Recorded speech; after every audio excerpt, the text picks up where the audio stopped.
Good evening, Broncos country, and welcome to the Denver Bronco Roundup. I am your host, Keith Brugman. Appreciate you guys all jumping in here. Have a fantastic show planned, and I want to just throw my host up here. We're filling up the screen these days, guys, so got a ton of people in to welcome in. Started off with Mile High Albert Dutchy. Say hello, Albert. Hello, everybody. I'm glad to see y'all. And David is already in here, so nice to see you, Dave. Already reading the comment board. Barely getting a hello out to everybody, but we appreciate those jumping in on the comment board. We'll hit those guys in just a second. Right now, we're going to head on over to Colorado and welcome in Jody Moncrief, the judge himself. What's up? Not much with me, man. Trying to trug along, get through this all. It's not where we wanted to be, not where we expected to be. We're hoping for things to look up, and looking up in the corner of the screen is Mr. Trevor Salzman. Welcome to the show, Trevor. Say hello. Hello, Broncos country. I know it's tough times right now, but there's always a bright spot out of it. And no matter how your season goes, there's always going to be a bright spot. Whether that's draft, whether that's free agency, with whatever shakes about, keep your head up. We're still Broncos country of the day. No more laying down. It's time to hold people accountable and get this thing on the right track. I was thinking about that the other day. When I was a kid, and the beard maybe says a lot about when I was a kid. When I was a kid, there was no such thing as a New England Patriot fan. They just were not to be found. Simple as that. There was nobody. Even the year that they went into the Super Bowl and lost to the Chicago Bears, there was not a Patriots fan outside the New England area. And lo and behold, championship after championship, probably one of the only dynasties maybe I'll be able to see in my lifetime in the NFL right now. It's looking like one of the best. They had jerseys and jackets and hats all across this country. It's the real fans that stick with you when you're 1-4. And you're still out here hanging out, cheering on your team, or maybe you're not cheering on your team. Maybe you're talking about how you need to tear it down and rebuild it. Nonetheless, you're invested, and that's what being a Denver Bronco fan is all about. Like the three guys that share the screen, and like a lot of our fans that are coming in as well. I'll hit that really quick, and we appreciate you guys a ton. David Slade, as Albert alluded to, coming in here and saying, "Good evening, fellas," and good evening to you, Dave. I'll mention it a little bit later, but Dave's a fantastic fellow who's doing a lot of wonderful things. For one, he has a fantastic seasonings company, and within that, they have a little promo code where they're helping some family out, and that's just super cool. We'll get to you a little bit more later, Dave. And then Sis is coming in here. Albert's coming in with a little bit of pre-sponsorship right there. But Sis is coming in and saying, "Evening, man," and evening to you. Appreciate it very much. Always fantastic seeing you in the chat, and appreciate your straightforward thoughts on our Broncos. Always. So jump in the comments, buddy. This is a great one from our good friend Michelle. Woohoo, my favorite part of the Broncos. Evening, gents. Well, yeah, you get to see your fellow just a little bit longer, Michelle, from a different aspect, right on the screen. So through to your computer. That's fantastic. So who else we got coming in here? Sup, fellas, is coming in from. Do you see it, guys? I'm missing that one. Jeremy? Oh, it's Jeremy. Very good, man. I don't know why it's not popping up on my end, and I apologize for everybody that's coming, that I'm having to look off to the side. There is, if you go to StreamYard.com/Facebook, that's StreamYard.com/Facebook. That's the link for them to tell you, hey, I'll go ahead and I'll use my profile. So jump on there if you guys don't mind. Appreciate it a ton. Just like Roy, who's jumping over here and saying, "Hey there, Keith, Jody, and Albert. Man, do I have lots to say." Well, yeah, there's lots to say, Broncos country. There's plenty to say. Trevor was the one and only that predicted the loss. I switched over to a win at the last moment, hoping for the best. But after a loss, guys, man, there's always plenty to say. And I expect there to be a lot to be said tonight. Michael Ronquillo is always coming in here saying fantastic things for us, for Broncos country, always keeping us up to speed. Has some of the best information right on the tip of his tongue, it seems like, and fantastic questions. So we appreciate Michael Ronquillo coming in from YouTube saying, good evening, Keith, Jody, Albert, and Trevor, giving us those big hearts to you as well, Mike. I appreciate you a ton. So, championship build fan bases, yes.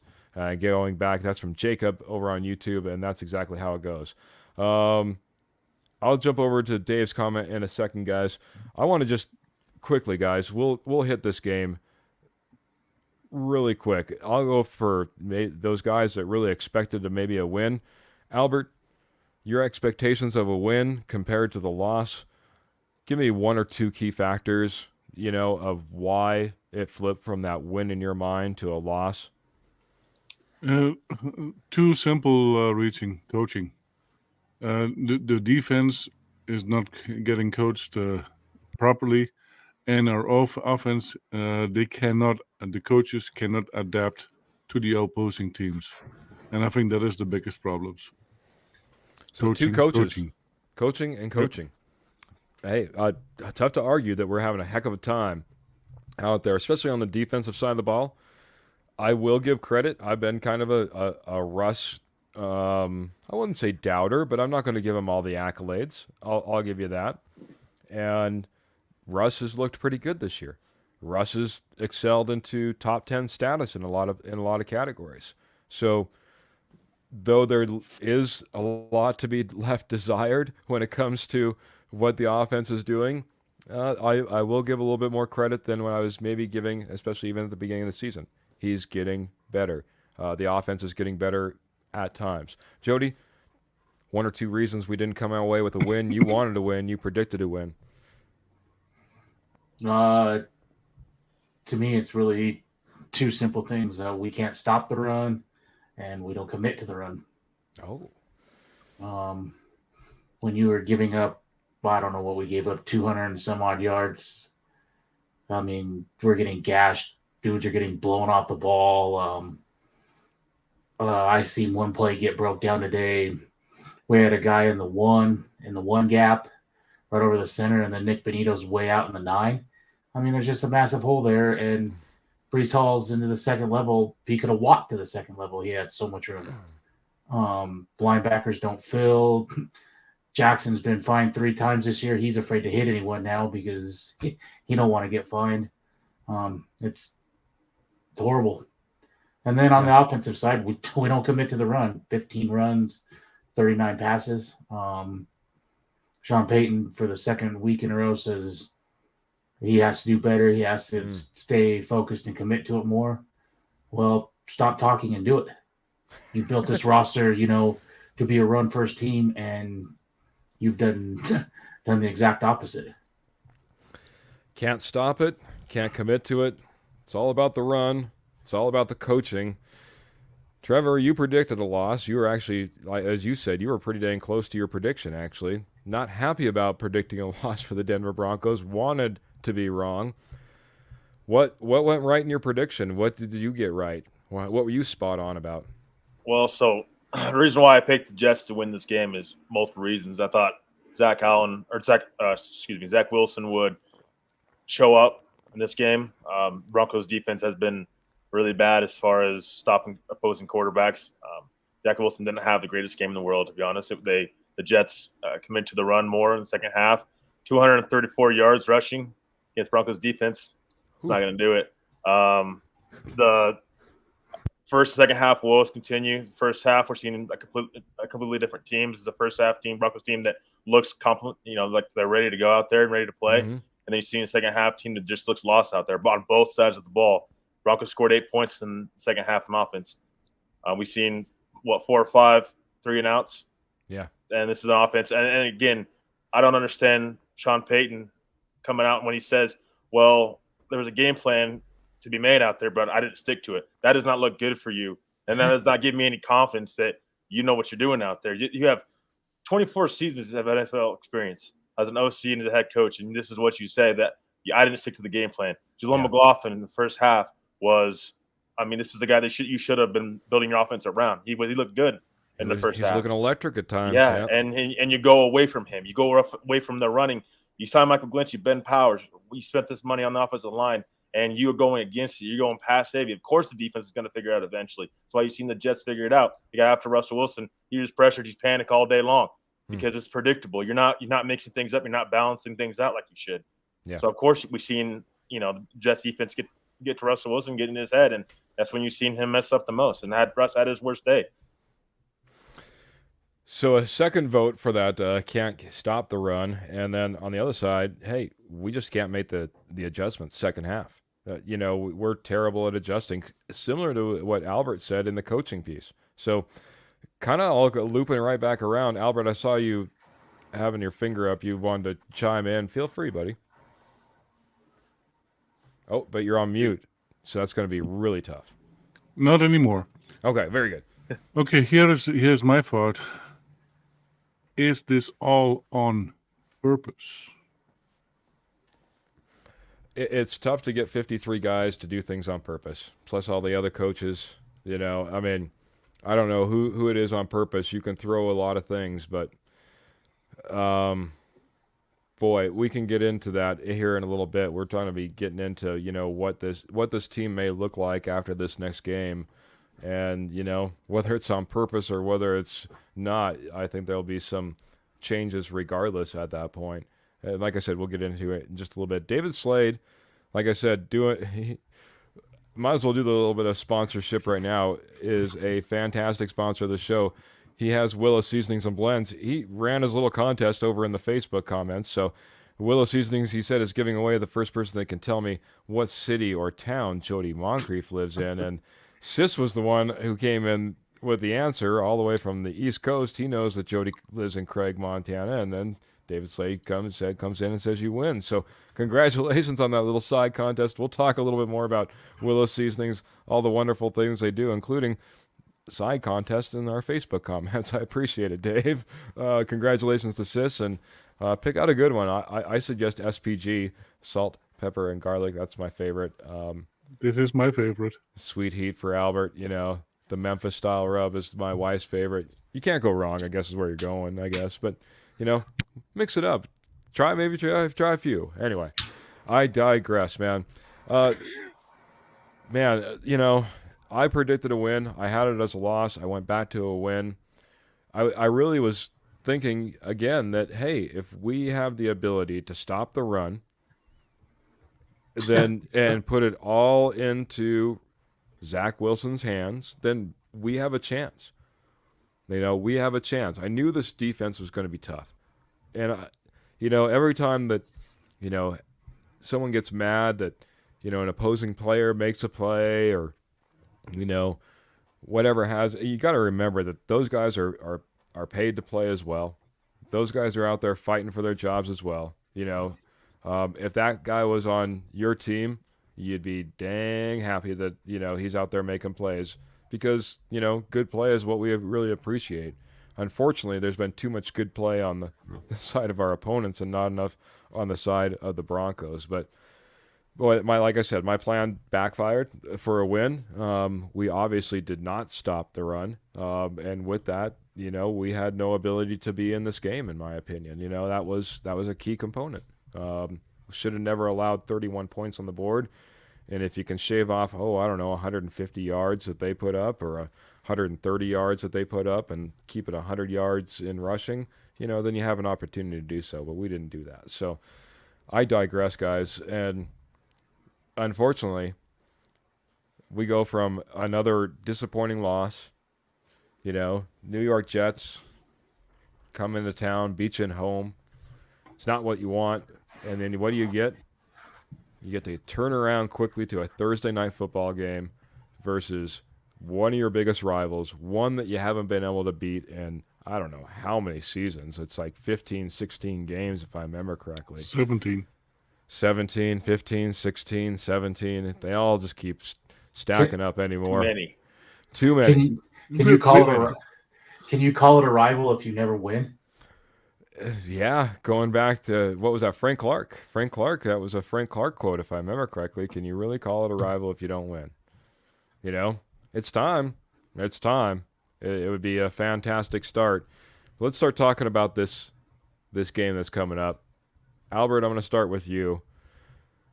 It's a tough opponent. It's not as tough as recent years. I mean, there's a team that almost got beat by the Jets just the other, a week or so ago. This is a team that, has been kind of been hanging in games, I guess you could say, a little bit more than what we've seen in the past. We went from saying that Kansas City was the most dynamic offense in the NFL to, well, no, that's San Francisco, or that's Miami, or there's a lot of other people that were kind of nudging up on that list. So, as we come into Kansas City, what are your thoughts? And, I know that you're Mr. Optimistic. What are your thoughts as far as a possibility as a win? I'll let you break it all down first, buddy. Go with it, man. Okay, so this time I am very positive, and this is in positivity for the Kansas City Chiefs. They're going to have a slaughter party. If our defense is playing like it was against the Jets and the Dolphins, we might see a big score again. The Jets defense, that took the Chiefs almost to a loss. It was not their offense, it was the defense. And our defense is, I would not even call it a strainer. I would call it chicken wire. There were so many holes in it. So I think the Chiefs are going to have a really, really nice party. And Patrick Mahomes might not even play the fourth quarter. That's what I see happening. That's rough, man. I'll come back around for a score prediction from you, man. But not a lot of positivity from the Dutchie, who usually comes in here and he's usually pounding the table on reasons that we'll win this game and we can come out with a win. But hey, at some point you got to just be real, and I appreciate the bringing some reality to the situation, Dutchie.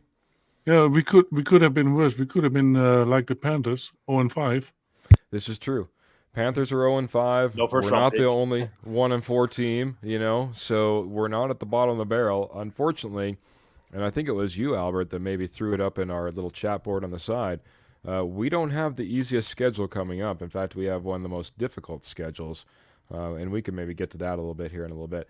But Michael is jumping in. I did want to bring this up. Michael Ronquillo said when DJ Jones left the game against the Jets' running game went off against the Broncos. And, yeah, he actually went out in the first quarter from what I understand. So he was out really, really early. But, yeah, when you have a big guy, a big anchor like that, a guy that you're expecting to take snaps throughout the game, a guy that's conditioned to take snaps throughout the game, and all of a sudden he's gone and you're filling in, that's tough. That's tough because all of a sudden, not only are you a knockdown in talent, but you're also, expecting a guy that hasn't gotten a whole lot of reps to go in there and take a lot of reps. And the way that the Broncos defense was, letting the Jets kind of run all over them in the second half, that's a lot of running around just to be going backwards all the time as well. That can be pretty exhausting to a player who's not used to it.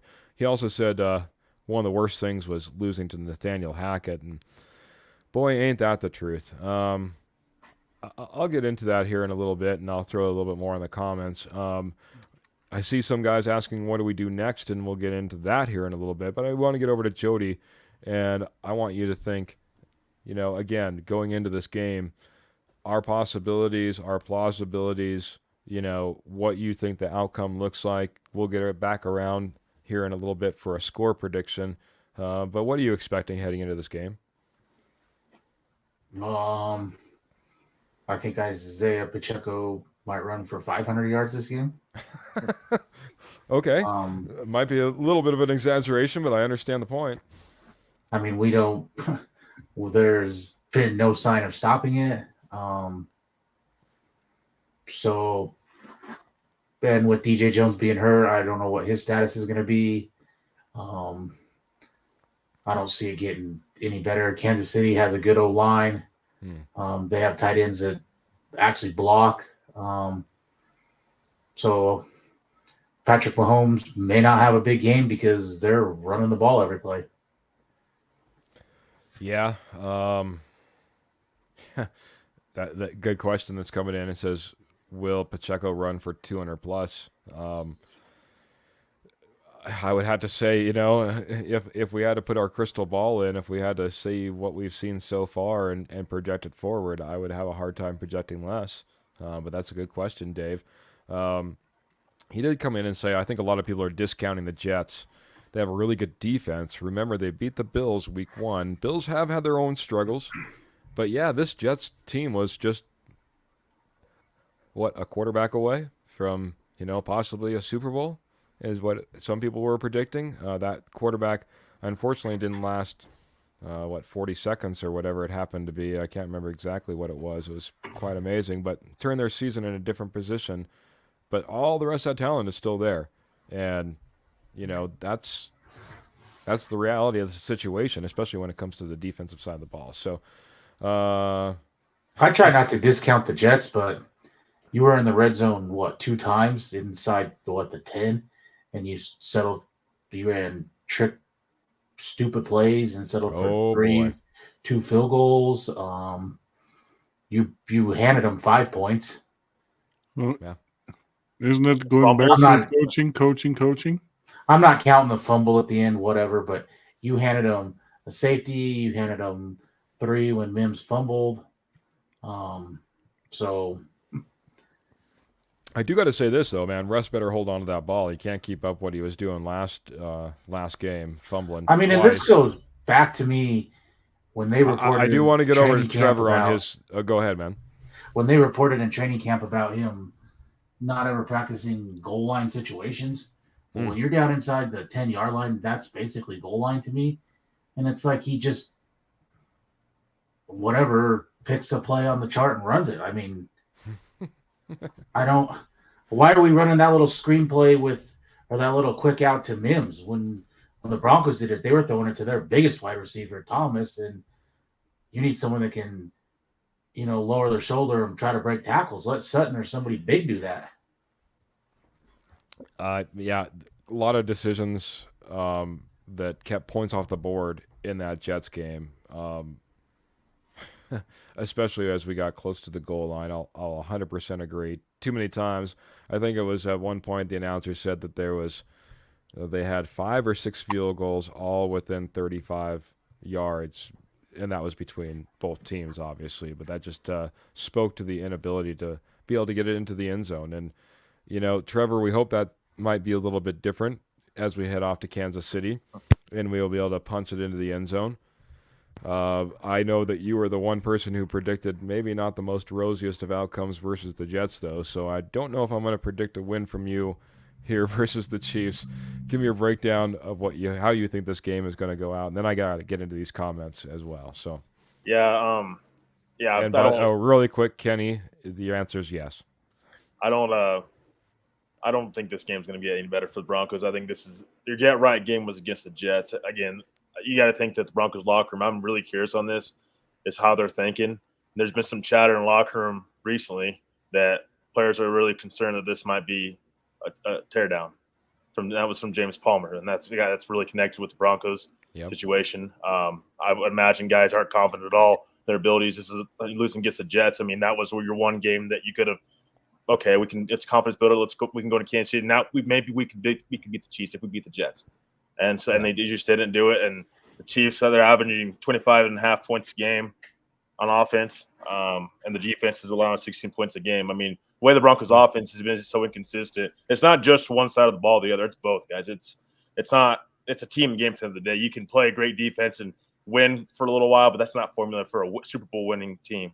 And so, I mean, I'm just on both sides of the ball. I have major concerns on Sean Payton as far as play calling. I don't know what to do with that. Defensively, DJ Jones might be out from what I'm hearing, or I think he's limited on the injury report. I'll have to double check that, and we'll probably know more as we get closer to the game. But that's a major red flag right there. As far as Pacheco getting 200 plus yards, I mean, yeah, you might double that.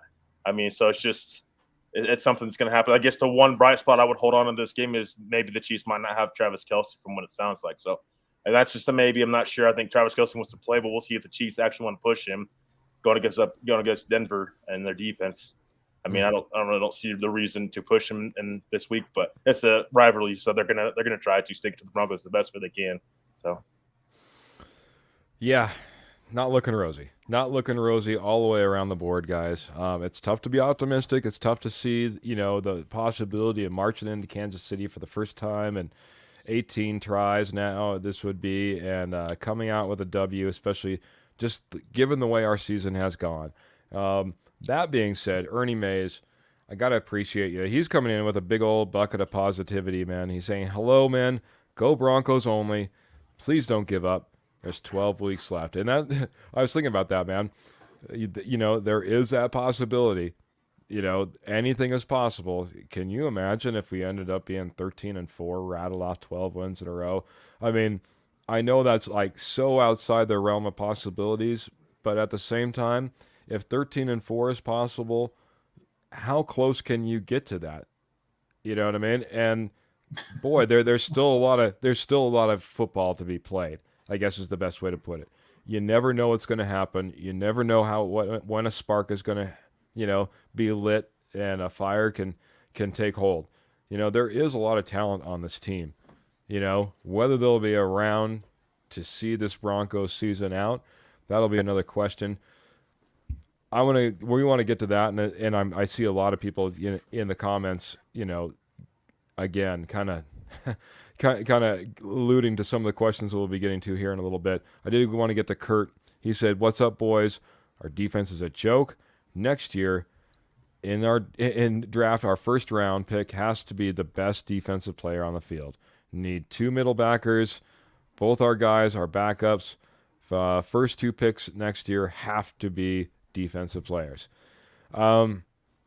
This could be the only thing I would say is has the possibility of being a once in a lifetime draft, and we have the possibility, if not being there, possibly being within striking distance of securing a future quarterback. Because even for those who love Russell Wilson, want to see Russell Wilson succeed, Russell Wilson isn't a 5 to 10 year quarterback. He's a 1 to 5 year quarterback. If you're going to put it in terms of 5 year increments. So, to be able to bring a guy in and have him in the back pocket, boy, it could be one of the best things that you could do for this team. So, but we'll get to that here in a little bit. I did want to I'll go back around the horn the opposite way. Trevor, just give me your prediction for this game, Kansas City Chiefs or Denver Broncos versus the Kansas City Chiefs as we head to Kansas City. I'm going to predict 42 to 10 Chiefs. Go ahead, man. Sorry. No, I was just going to say I don't see this being a get right game for the Broncos at all. I don't see, if they haven't won in previous years, what makes us think they can win this year. I'm trying to be positive. And then maybe this positive is maybe there's some players that need to go. Maybe some realization. This team needs a little bit of a new faces in there. But I just don't see it. I think that short week. If you have Kelsey, it's going to be worse. I think and that's a big target to handle. The Broncos haven't been able to handle Travis Kelce in the pss. I mean, they've always had issues against them. So I don't think it'll be Miami Dolphins bad, but I think it'll be bad. I mean, to the case where we're going to be bringing up Van Joseph and probably him being fired and all this other stuff. I'm sure we'll hear that after the game or whatever. But I just don't see this becoming a positive outlook for Denver. Russell Wilson got to really play well in this game for the Broncos to have any chance, and that's my big key to the game is Russell Wilson's got to play. I mean, you can't have a game like that against like the Jets and then go against the Chiefs and expect to win. It's not going to happen. 42 to 10. How close were you in your last prediction? Where was your last prediction? 3 points. It was 28-21. Very good, man. 42-10, man. Makes me not really want to tune in Thursday Night Football, but I'll be there nonetheless. Jody, you didn't paint a very rosy picture for our Broncos heading into Kansas City, man. What is your prediction for this game? I think this D gets ran all over. But I'm going to go on the other side. I think Russell Wilson carries this team, and I'm going to go 49-41 Denver. Wow. I love it, man. It's like, blows the mind. Never expected to be coming from Jody, I mean, hey, man, I'll be honest, man. You're tough on this team, and it's good to be tough on your team. It's good to say, hey, man, I don't like what I see. I don't think we're heading in the right direction. I don't. I would do things differently, and this is how I do them. It's okay if that be the case, man. For you to come out 49-41, was that right? 49-48. Line up 5 wides and throw it all over the field. You aren't going to commit to the run, so just do what you can. Just aerial attack it, baby. Air Coryell, baby. Very good, man. What was your final score prediction, though? I wanted to make sure I had that right. 49-41. 49-41. Very good, man. 49-42, sorry. Oh, 49-42. David Slade's coming in with the laughy face. And, hey, man, any given Sunday or Thursday, believe it or not, Thursday night football games are some of the least predictable games to put on out there and put on a spread or whatever else. They're the least predictable games you can have. Albert, are we going to see something unpredictable from you like Jody did and give us a Broncos win in this prediction from you? No. Okay. It's going to be more like 56-28 or something like that. 56-28. Sieve of a defense, that sounds like, and the offense trying to do a little bit of something. David Slade just saying that if you go 5 wide, Russ will be sacked 10 times. Hey, those will be from Mike McGlinchey. Not the guy that you necessarily want to protect in that right side for you all night long in a passing scheme. I agree. Hey, this one though is coming in, and Kenny's coming in and saying that a boy Jody. It's the Broncos show. Someone has to take the Broncos. I like that, man. Hey, it's true, man. There's going to be a few other people out there that are going to be, wanting to win, pulling for a win, thinking there's a possibility. Like I said, the Chiefs haven't played their best ball that they've ever played. Travis Kelce, questionable. Even the way that heck, he took a hit. He was sore, obviously. I can't imagine that felt any better as the days went on. So, there's possibilities out here. Someone's coming in. Oh, who's coming in here? Oh, this is Kenny coming in here saying, "Come on, Albert, 6-3 Broncos." I don't know, Kenny. Is that your prediction? 6-3 Broncos? That would be a amazing feat. Amazing feat to hold the Chiefs to only 3 points. That would be the most astonishing part of that entire game.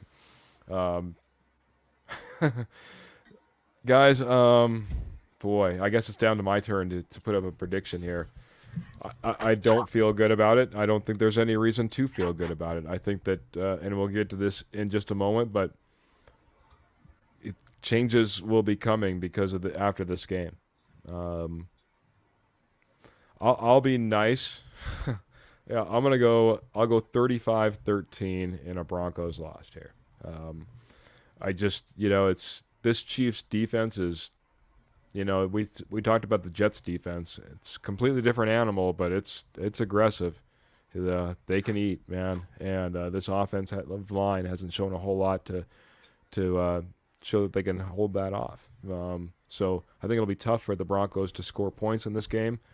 I think, hey, the defense tries, and they try admirably, but, if this offense is struggling that much and that defense is put on the field that much, 35 points is, I think, pretty meager compared to what this Broncos defense has been shown to giving up to mediocre opponents, and I wouldn't call the Chiefs a mediocre opponent. So that being said, 35-13 is where I'm going to rest, guys. This brings me to Trevor. He brought up a question in the chat, and I think it was a fantastic question. It links really well, and I'll throw this up in the comments, guys. I do have a new article out on Rocky Mountain Sports Network. It's "In Peyton We Trust?" ? So links in really well to what Trevor has to say. but I'm going to give Trevor a little bit of mic time, give myself a little bit of wet whistle on the coffee, and throw that up in the comments for you guys. So my question was in our chat, it was on a scale of 1 to 10, 10 being the highest, how much do we trust Sean Payton? Jody, why don't you start us off, buddy? So far, maybe a 2.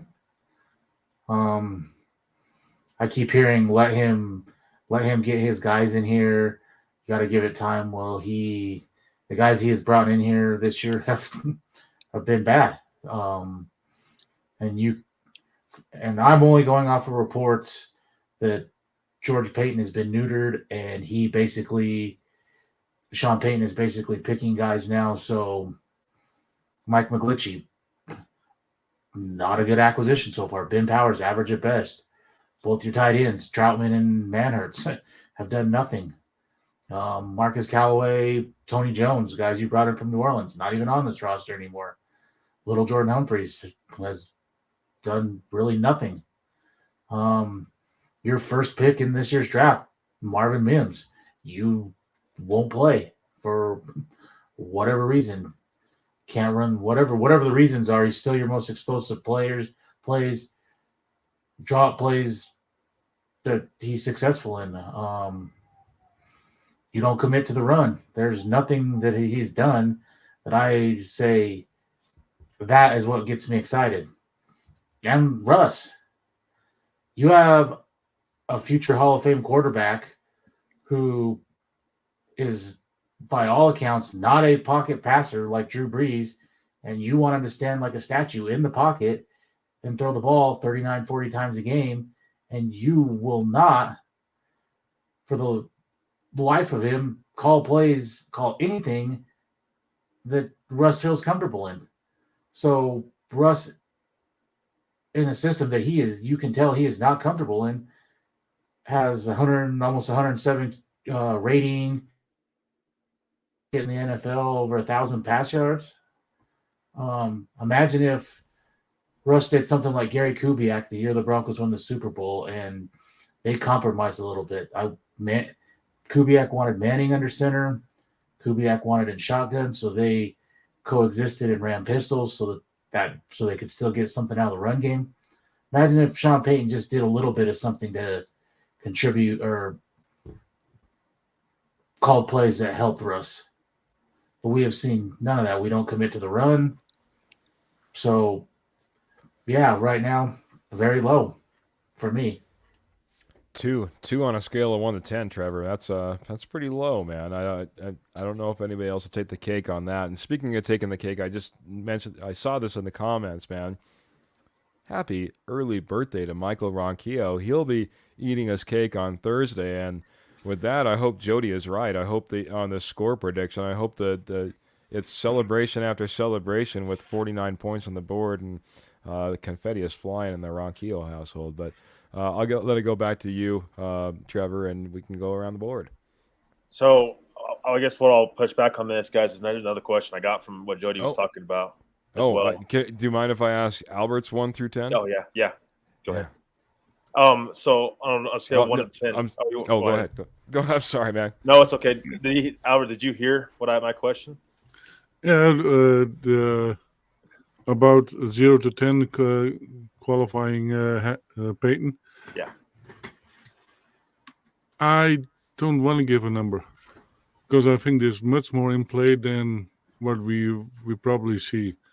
We know that the Waltons are very aggressive people, and they might have started when hiring, and this is what I think, that they started hey, Peyton, come in here, and we will just run the season, see how it goes. If it's not going the way we go, we're gonna rebuild or reload or whatever you want to call it. And I think that is more coming from upper hand than from Sean Payton. And Sean Payton is just doing what he's been told. Patton, George Patton, I call him Patton, or Payton, whatever you want to call it. Yeah, indeed. We don't see him after the season again. And Yeah, but I believe this is more coming from higher ups and then from Sean Payton. I have something when he brings up Pinner. I'm really confused when you hear all this. Well, we can get out of Russ's contract at the end of this year, spread the cap hit out over 2 years, and all this stuff. Pinner was the one that pushed to sign Russ and paid him this huge deal, and then brings in a head coach that what looks like Wilson is not his type of quarterback. So that makes no sense to me. Why would you, in one offseason, pay Russell Wilson huge, and then in the next offseason hire a coach that doesn't fit with the quarterback that you just paid huge money to? That makes no sense to me. Either Pinter is making bad choices, or this makes no sense to me. He came from the business world where he didn't get rich giving away money, like cutting Randy Gregory. That's a lot of money just to cut him. So you're going to cut Russ and you're going to eat all that money again? He's from the business world. He's just in to make money. And you're not making money signing Russ to a 5-year contract, $250 million contract, and cutting him before the deal even goes into place. There's some stuff there that makes no sense to me. So I guess that's my question: is Pinner not football? Did he not think this through, or what? It doesn't make any sense to me. So my answer, I guess, on the scale of 1 to 10 is, there's got to be a little bit of trust in there, more than what we have. Your hands are dealt a little bit to you as you come in your first year. There's very limited abilities that you have to affect things, and things need to change in a lot of ways. But trust-wise, even within that, guys, I'll go a 6.5. How's that? Not willing to give him a 7. I think he's a little bit more trustworthy than a 5 or just a plain old 6. So I'll give him a 6.5.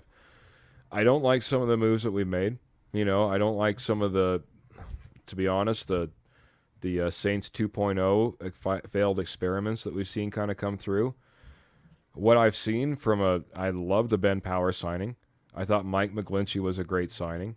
You can't just move on from guys when you just, because you don't like them, you don't want them in that moment, because, you want a little bit of return.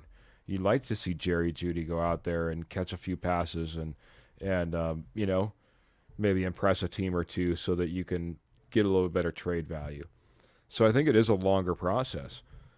To your just a little bit of pushback on what you were saying, Jody, I think that even though his being Sean Payton's experience, most of his experience will be pushed into Drew Brees and his ability to bring Drew Brees into a Super Bowl form and Hall of Fame form, or vice versa. He had a Hall of Fame quarterback in Drew Brees, and he had a certain particular skill set that doesn't necessarily match up with maybe Russell Wilson's skill set. But that being said, that's not the only quarterback that he was, known to be able to bring about. He did wonderful things with Jameis Winston, he did wonderful things with Teddy Bridgewater. There was other instances where I think we were getting a coach that wasn't just a one-trick pony when it came to quarterback coaching, and had some flexibility, and I think that is the case. Now, has he shown that? No, and that's why I'm not giving him any higher than a 6.5. Trevor, I'll throw it back to you. What's your grade on this? Yeah, I think take this in accountability too about what Sean Payton did in New Orleans and what he did with Jameis Winston and Teddy Bridgewater at quarterback. But again, to my point now it's a new era with Sean Payton. For me, his first offseason, listen, I think he had too much control right away.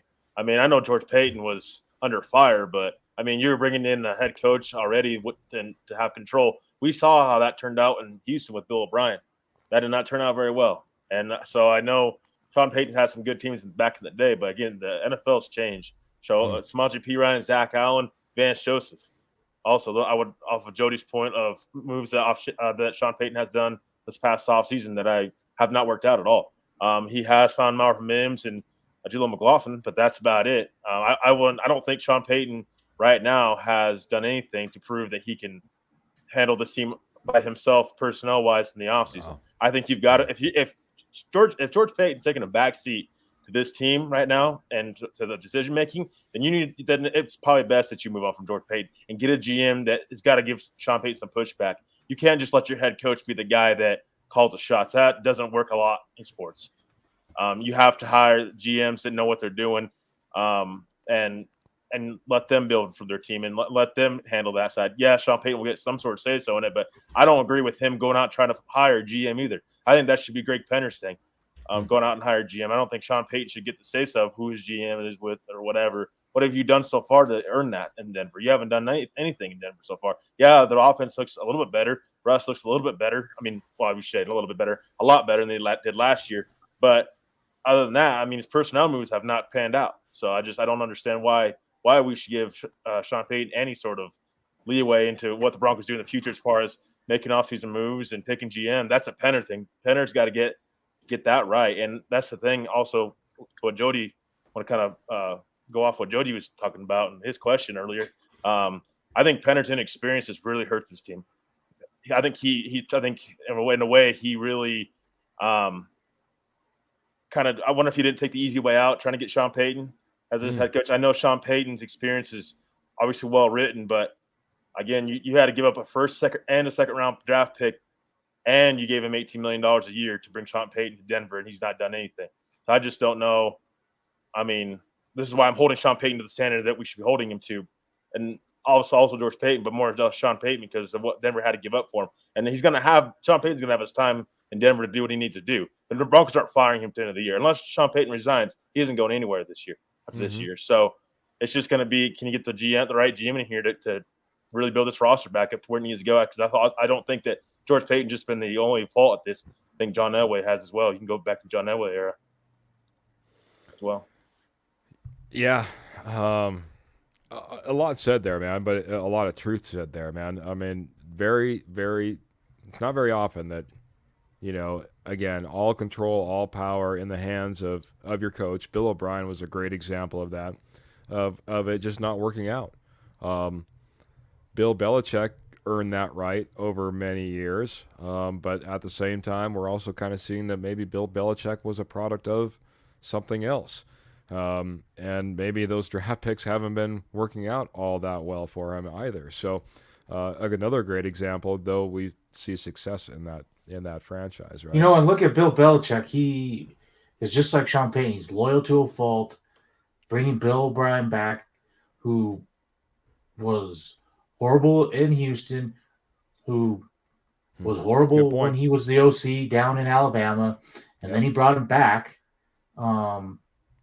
Just like Sean Payton, what has VJ ever done?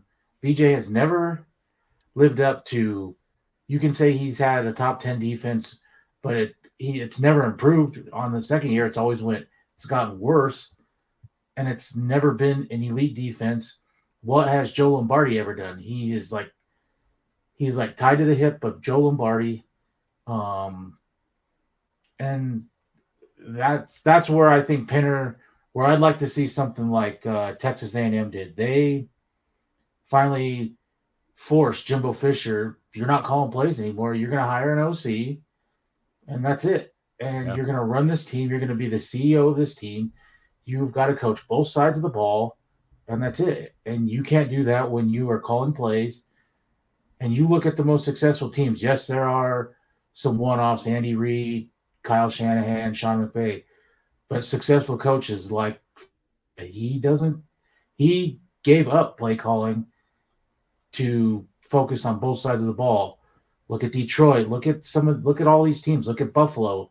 Yeah, there's plenty of examples of it. So I agree, buddy. I agree, man. Hey, it's like we said, it's a lot to take on. One coach, you're trying to play GM, you're trying to play, all the different coordinator and head coaching positions. You're taking on a lot. Michael Ronquillo comes in and says Sean Payton's first year with the Broncos is going to be a tough season, but we need to see what he does with the Broncos in the future before we can have a 1-10 trust in Sean Payton question. And hey, Michael, good pushback, and I know what you're saying, man. This is a pretty short leash. We had a lot of high expectations for Sean Payton coming into this season.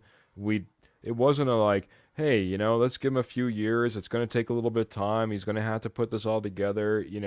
It's going to, take time to put staffing, get everyone in the same mindset. No, we didn't have those expectations. I remember going through in our first round of predictions for the season, and we all had pretty high predictions on what the Broncos could do as far as win totals in this season. So yeah, I get it, man. There's got to be some building. I will say this, and I was hoping I could put this together before the show, but if you look at the New Orleans Saints roster, the year that Sean Payton took over, compared to just a few years later when they were winning the Super Bowl, and you look at who were starters on that, I got to say, there's a lot of turnover, guys.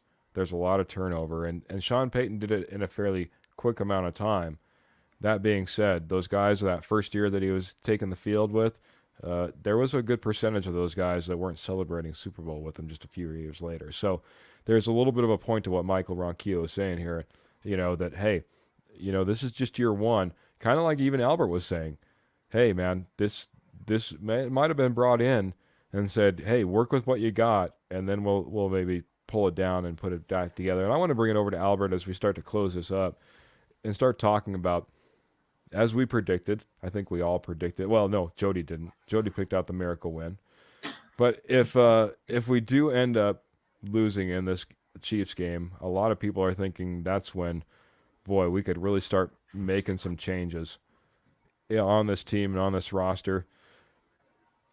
Who's the first to go? Who are the first to go? Who do you see leaving off this roster if we end up losing to the Kansas City Chiefs? What changes are made, Albert? I would say Judy. He's one of the first ones to go. Simmons. I'll see Simmons go. The list of keeping would be shorter than the people see than the list of people going. But those definitely I see going. So the people that I think they're gonna keep is Pookie, Williams, Mims. I definitely see Mims a keeper. Of course, Jalil, McLaughlin, Miners. Yeah. But I do think that Miners will be one of the best guards in the NFL. Russell will stay for another year, and too bad. Yeah, obviously, Russell's not a trade deadline. I'm just thinking who's going to be leaving, between Kansas City game and the end of the year. Halloween, as a matter of fact, when the trade deadline is. But one of the first ones who might be staying in Kansas City might be VJ. There you go, buddy. That's what I think. VJ, Judy, Simmons, all potential trade candidates. Maybe Cortland Sutton. Yep. Those other guys. Obviously, those guys are. I guess there's always the possibility that you could put Miners out there. There's always the possibility that you could put a Jaleel McLaughlin out there. Just the return would be, especially on a McLaughlin not having much time in the NFL, would probably be pretty low at this point. Kenny's saying, let's go, Jody. I'm on board. Shock the world on Thursday. Laugh out loud. So, Jody, back over to you, man. Departures, if not just what you'd want. I'm thinking, what you truly think would be heading out the door if we lose on Thursday to the Kansas City Chiefs. I think it's pretty much your high-priced players. I think Simmons 1. Sutton 2. Those are going to be the two big ones. Probably Bulls 3. Bulls, if you look at his contract and stuff, it's not as big of a deal because you can cut him next year and get most of the contract back anyways in savings. Judy, at this point, Judy's got to go. I mean, he just posted on Twitter, figure it out. What kind of cryptic message is this? So for you to figure out, Jody. I mean, those probably would be my 4. Frank Clark's got to go. I mean, he's definitely not back here next year. And if someone will give you a 7, get something for him because you're not bringing him back. Everyone, all these younger guys, minors and all these guys, they're staying there on rookie contracts. The only other big guy, maybe DJ Jones, depending on what you can get. It's more salary dump for me. I mean, you're going to be $20 million over the cap start next season, so you've got to do something regardless. If you can get players, if you can get picks, get picks. The only guy I'm on the fence with is Patrick Surtain. I'm answering the phone on a 1. If someone wants to come to the table with 2 1s, I'm signing the dotted line. I'll take 2 1s all day for Patrick Surtain, but I'm not giving him away for a 2, or I'm not giving him away to give him away. But if someone wants to give you the farm for him, I'll listen. Yep. As David Slade came in, I threw the comment up on the screen. He says, no one is safe in his opinion. Got Alan303, a new subscriber on YouTube. Welcome, Alan. Appreciate you. And a perfect segue from Jody, and I'll throw it right over to Trevor. He says, I've read some articles online about the Broncos possibly trading PS2 away. What are the chances of that happening, man? It's a great question to start off, and then go through your list of guys you think will be going out the door if we lose in Kansas City. Yeah, to go off that question, Patrick Surtain, I just don't see it, guys. I think, and I've heard multiple reports that from just people that I trust that Broncos are not interested in even shopping Patrick Surtain, which you take for what you want. I mean, I would at least listen on offers. I think you're at a point where you have to listen on everybody, but Patrick Surtain is definitely your number 1 guy, viable trade asset. Here's the thing we also got to think about. If you're trading Patrick Surtain, you're trading him a 23-year-old corner, Hall of Fame type potential, number 1 corner, and you're trading him to a contender for late round picks. I mean, late first round draft picks. So you're not going to be able to get that. I mean, you're not going to get the value eventually out of it. I mean, you're getting the picks to go in different areas, but you're not going to get a Patrick Surtain type talent. It's not going to fall to you at 31 or 25 or whatever if you do trade him to a contender. So I think it's very unlikely that the Broncos trade Patrick Surtain. I'd say like a 30% chance maybe that they trade him, I would say. Okay. As far as guys I would see move, and I think Justin Simmons, I think he's got to move. I think that's your second most valuable assets that the Broncos have. If you can get a second-round pick for him, I would even – if I'm the Broncos, I would at least ask for a late first for him. A contender might buy. I would wait probably till the deadline to trade him on August 31st because there might be an injury. So if a team gets desperate and there's an injury, I think if you want to get the max value you can for Justin Simmons, but he deserves to play for a winning team. He has not been to a playoff game since he's been a Denver Bronco. So he needs to – I mean, if he can go elsewhere to win, that would be both a good scenario for both, kind of a Von Miller type trade, I would say. Jerry Jeudy, his value, guys, has really dropped off. I mean, here's the thing: is like Broncos are offering or wanting a first-round draft pick for Jerry Jeudy now. So they were shopping him and Cortland Sutton around, and I mean, teams were willing to give him a second. And I don't even know if they're going to get that right now with Jerry Jeudy. Just him wanting out and following all these Carolina players on Twitter, and just his value is just, I think, diminished quite a bit. So I think the Broncos would be lucky to get a 4th-round pick out of him at this point. Cortland Sutton, I would think that one of those two at least are going to get moved. I would say, I don't know about both, at least one of them. I think Cortland Sutton's one of the toughest ones to move because of his contract. If the Broncos are if they're going to get the most value out of Cortland Sutton, they're going to have to eat the contract, a little bit more of the contract, kind of like they did with Randy Gregory, eat the contract so they can get more value back. And then Frank Clark, I think that's a no-brainer. I think you have to move Frank Clark. Whatever you can get for him, you can get for him. At this point, there's no reason to bring him back. I mean, yeah, Baron Brownie coming back here in a few weeks. On the other side, Nick Benito. I don't think there's any reason to bring back Frank Clark. Josie Jewell is another one that I have at the free agent at the end of the year. I would at least shop him around, see what you can get. I don't know his value at this point, but again, the more draft picks I think you can get, the better. And that lets Drew Sanders get more playing time in there. Hopefully, if you do end up moving from Josie Jewell, and then DJ Jones as well. Yeah, I mean, if you can get as much as you can for him, but again, I don't know that his value is going to be that high, knowing the contract that he has. So I think most importantly, Justin Simmons, I think you have to kind of cash in on that right now, with being that he's a year removed from being a free agent. He's got one more year after this year on his contract. So quite a list, quite a bit of possibilities. Going to hit the comments here real quick. David Slade just coming in. One recent comment, he says holding players until the deadline is risky. Teams may go another route. I don't think Denver is in the position to play hardball. A lot of truth in what you're saying there, Dave, and I can't disagree. Go ahead. I was going to push back on that. That's true, but Justin Simmons is still one of the better safeties in the league. I mean, that talent's still going to if teams really want Justin Simmons, they will wait on him as much as possible. I'm not saying that Denver should exactly wait on him. I'm just saying I wouldn't be surprised if they did until that deadline, just in case an injury happens, the team can get desperate.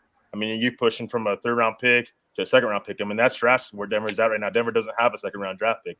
So, I mean, that's just something they could do. If you could play the waiting game a little bit, I would do so if you can get the most value out of Justin Simmons, because he's your second most valuable asset other than Pat Surtain, and I don't see them trading Surtain. So, fair enough. David also coming in saying Sutton to the Vikings. Jefferson placed on IR today. Yeah, I didn't realize he was on IR. I know that he was certainly injured, but that being said, they'll be in need. The only downside to the Vikings is, well, they're not necessarily looking to make a run. Yeah, they have the same record as us, so see what their plans are for their future as well. As you know, they've kind of played this out with Kirk Cousins as their quarterback and a lot of pieces in place for a while now. So my thought, guys, is it really just depends on how big they want to go. If they want to completely blow this up, rebuild it, then obviously PS2 is out there and he's being shopped around, and picks are going to be king. As Dave said, you can get those picks even if they happen to be a late round first picks and start bundling up and start moving up. Get into a position that you need to be in or want to be in for the right players. So it really depends, and I think it'll all just depend on, we'll see that play out as the weeks kind of tick by. If you see big name players start leaving right off the bat, if you see a Sutton go and a Simmons go right off the bat, writing could be on the wall that's going to dribble all the way through that roster, and no one is going to be safe from top to bottom. If it takes a little bit of time and things aren't moving right out after the game, and we're, as Trevor is saying, maybe we're holding out to the deadline, then maybe this isn't like a full fire sale where we see everything go. But either option is available to the Denver Broncos. Just depends on what ownership, GM, coach, whoever's in that decision room makes that decision and decides where they want to go with this team. So go ahead, Jody. I heard something interesting today. If you wind up, say, 5, 6, 7 in the draft, and you've decided you're going to get a quarterback, that's where Patrick Surtain, I think, is more valuable. Then you can trade him to one of these top teams or one of these teams that are high up, and that's a more of a valuable asset at that time to trade him and you're getting better value for him than to trade for a low first-round pick right now. You have nothing forcing you to trade him right now. Yeah, the only risk you run, I would say, in that scenario is then everyone knows the cards on the table at that point. It's a little bit more risky. You trade him now. You trade him for some picks. They don't know where you're going to end up. You don't know where they're going to end up. The outcome. I agree. Is kind of up in the air a little bit, and you can maybe get a little bit more value. I'm fine with you. I'm fine with them knowing you have an ace in your hand. Yep. Yeah, come in. We're going to give you the ace. What more do you want? Well, especially if you're trying to trade it like the Bears are, and you can get the Broncos pick and a Patrick Surtain, I mean, that's a win-win. That's like getting, that's a two draft first rounders right there. That's very true. Well, Trevor, yeah. So I was going to say, off the Patrick Surtain thing, we can talk about trading all these players we want, but at some point in time, the Broncos are going to have something to build around. I mean, if you trade Surtain, what do you got to build around? That's your one key piece on defense you got to build around. I'm not saying don't listen to offers, but I don't know that I would just be aggressively wanting to trade him. And I don't think that's what the Broncos are going to do anyways. But like Nick Bonito, Baron Browning, Patrick Surtain, those would be the guys I'd be building around this defense around moving forward. I'd be getting rid of some of the veterans, guys on 1-2 year deals, and try to get the most value from them. Patrick Surtain, he's 23 years old. He's got another year left on his contract. That's really cheap. I mean, if you get rid of Patrick Surtain for picks, I understand that, but you have to find a way to replace him. So you're going to go out and sign a cornerback. I mean, you're going to have to sign a couple probably. I mean, just to get that production. And I don't think that he's showed off like his best traits this year under VJ. I think VJ has just really regressed him as well on defense this year. But I don't think it's about showing off Patrick Surtain or his best attributes or whatever. It's if you're moving on, you think you're about to hit a generational quarterback who you're going to have for the next 15, 20 years or whatever, and you hope you hit the next John Elway, the next Patrick Mahomes, and what's going to win you a Super Bowl? The next John Elway or the next Deion Sanders? Quarterback is the most valuable position. And if you think you can get up to get it, then I'm not saying I advocate trading PS2, but if you're sold on Caleb Williams or Drake May and you think that that's what's going to take you, if that's the next Drew Brees, then yeah, I'm trading PS2 to get that. Yeah. And it's only for a quarterback. It's not for the best left tackle or whatever. It's for one or two players. Yeah, I agree with that 100%. Also, I would say, so if you trade up for a quarterback, what are you going to do with Russ? Because I don't know that you can cut him $84 or $85 million dead cap hit, and then what are you going to do about building around your quarterback? I got a simple, and as we need to wrap this up just here in just a little bit, guys, I'm going to jump in, and this is my thought process. If you're really blowing this up and you're getting rid of PS2, which is like you said, it's a huge asset. As Kenny's saying in here, Kenny from the fantastic K&K Sports Show. I haven't plugged those guys yet, but check those guys out. Kenny's saying, why do you get rid of your best player? Certainly your best player on defense, and give that up. Guys, if you do this, it's a complete teardown, and you're thinking 2025 is your year that you start running, not 2024. Russ is probably on this roster next year regardless, but if Russ is, maybe starting as the quarterback, but you've moved up and you got that big name guy, and that big name guy comes in halfway through the season, and the next season it's, hey, Russ, you want to sit on the bench and back up this guy? Russ might say, you know what, I'll give back $20 million if you get me out of here. And that's a possibility. And then you're really starting to go off and running. You've built up all these picks. You've invested in young guys. I would suggest even trying to get 2025 picks because you're going to get even better value there rather than trying to pick them all up in 2024. And guess what? You get a first-round pick again in 2025, and all this great stuff ends up happening for you. So, that's how it happens. That's my opinion. If you do see it, if a PS2 goes down, I'm thinking 2025. I'm not thinking. There's nothing, in my opinion, good about cutting Russ because of his deal. The only somewhat saving grace is you can spread his cap hit over 2 years. Correct. And that's it. There's nothing else that's great about it. But I don't advocate moving on from Russ. I have been saying build around Russ, but if Denver is if Peyton is not going to do anything to build or fit Russ's skill sets, and you have a chance at what they say is Andrew Luck, Trevor Lawrence type quarterbacks up there, John Elway type quarterbacks, then you've got, and you don't draft there very often.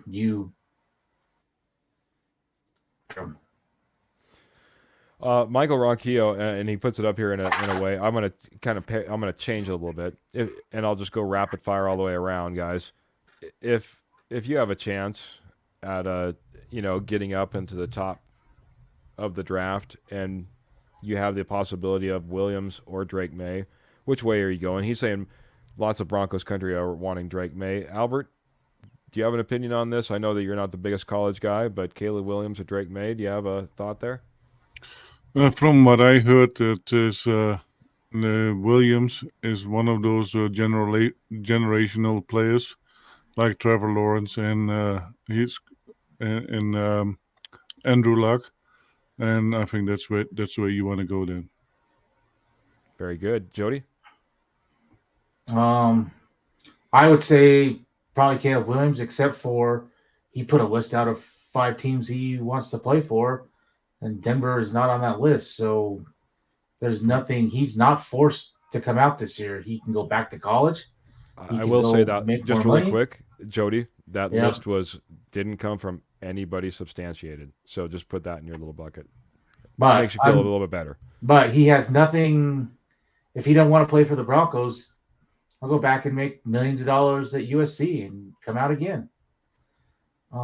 We've heard nothing from Drake May, so I think that's where I would probably lean Drake May, only if the reports are true that the list of 5. Trevor?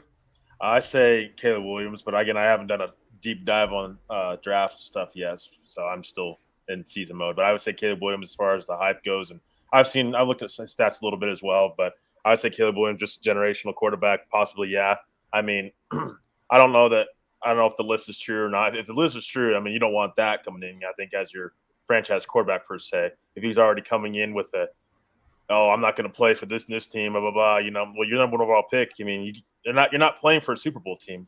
I mean, you're playing for a team that's rebuilding. You're playing for a team that is supposed to put you in the best situation.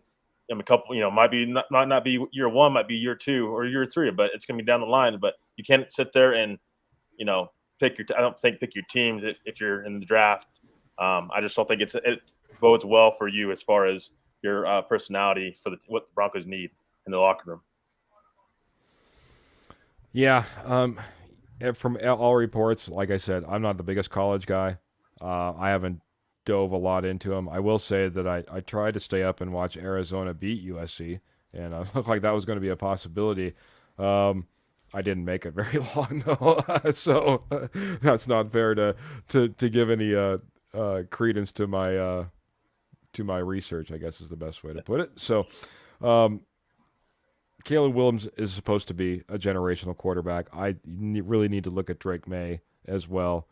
If you have generational type skills, and the guys are talking about this from top to bottom and saying, truly, this isn't just your run-of-the-mill, we're going to push him to the top of the draft board type of guy. This is a guy that comes around rarely, and I'm speaking of Caleb Williams. So I need to take a look at Drake May, but if you do have a once-in-a-lifetime type of quarterback and the opportunity to get him, you don't pass. Simple as that. So, Albert, we need to wrap this up. I'm already an hour and 15. You've been so quiet as we've been debating around here.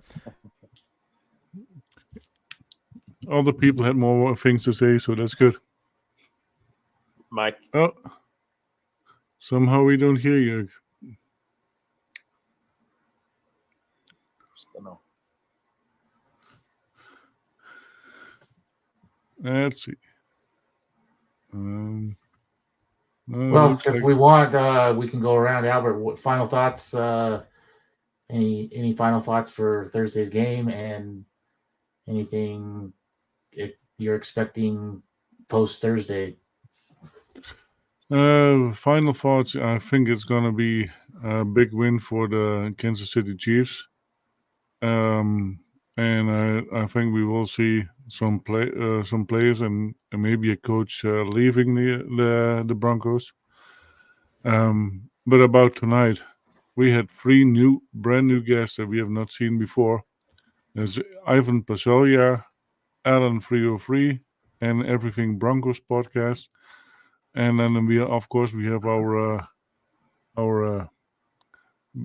always their customers or clients or whatever you want to guess. Guest is a better thing. David, Eddie, Michelle, that's my better half. Jeremy, Roy, Michael, of course, Ronquillo, Jacob, Kenny, Kurt, and that was we really appreciate you guys all coming in the show and participating in the chat. It makes our lives a little bit easier. Thank you. Trevor, any final thoughts? Anything you're expecting post Thursday's game? Yeah, I would just again, I think it's going to be we're going to hear a lot of VJ chatter after the game because I think the defense is going to get trampled again. I don't know if Sean Payton will have the whereabouts to just cut ties with VJ. I think he'd be better off just doing it, but I don't think he's going to do it. I think we'll see what this Broncos team kind of courage they come out with against the Chiefs, but I think it's going to be a tough one, unfortunately. Again. But that might be after that game. We might see a couple of changes as we have 2 games before the NFL trade deadline. For me, it's I just hope we don't get a Carolina type game last year where players start imploding on the coaches already. We're only 6 games in, going into the 6th game. That's not a good look. You're not even halfway through your season. I don't want to see another Miami game. Hopefully we come out and at least put up a good fight, win or lose, and let the chips fall where they may. And go Astros. Took a 2-1 series lead, and that's all I have right now. All my other sports teams suck. So. Oh boy, man! I finally got back on. Oh no, sorry, technical difficulties. I appreciate you guys taking over and getting us taken care of, wrapping it up, and giving thanks to all of our friends out there that came in and commented. Albert, thanks for keeping up on the list and giving praise to those who take care of us and jump in here and are part of the show. And dang, we appreciate you guys a ton. I'm gonna get out of here. Like I said, we're all gonna be hopeful, guys. Let's be hopeful. Let's project good thoughts. Anything is possible. As Michael Ronquillo came in earlier, there's still 12 wins or 12 games left in this season. Anything is possible. It only takes a small spark to start a fire. It sure would be nice to start off against the Kansas City Chiefs, even though I may have predicted otherwise.